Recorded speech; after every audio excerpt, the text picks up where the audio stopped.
अस्सलाम वालेकुम एवरीवन, क्या हाल सबके। आज एक नया वर्कआउट करेंगे। उसे का एक मतलब है कि HIIT high intensity interval training cycle पे करेंगे। वो साइकिल बड़ी ज़बरदस्त है। कल जो है टांगों की एक्सरसाइज लगाई थी। टांगों की एक्सरसाइज लगाने के बाद जो काफ़ी ज़्यादा टांगें जो दर्द कर दी, लेकिन फिर भी टांगों को छोड़ना नहीं चाहिए, इसलिए जो है आज साइकिल के साथ लगाएंगे।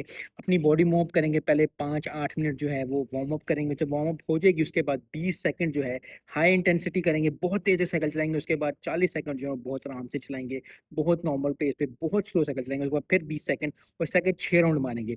आप लोग कहेंगे या लोग कहेंगे कि 20 सेकंड में क्या होगा। 20 सेकंड जो होते हैं, अगर आप हाई इंटेंसिटी स्प्रिंट मारते हो, साइकिल पे बहुत चलाते हो, तो आपकी तीसरे राउंड में जो है बस हो जाती है। और यही चीज़ जो हम चाहते हैं कि हमारा हार्ट रेट जोन 2 में जाए, हमारा हार्ट रेट जो है वो ज़रा ज़रा पकड़े और हाई इंटेंसिटी हमारी सांस ऊपर की ऊपर नीचे कहीं चले, फिर मजा आए। मिलते हैं और करते हैं HIIT स्टार्ट।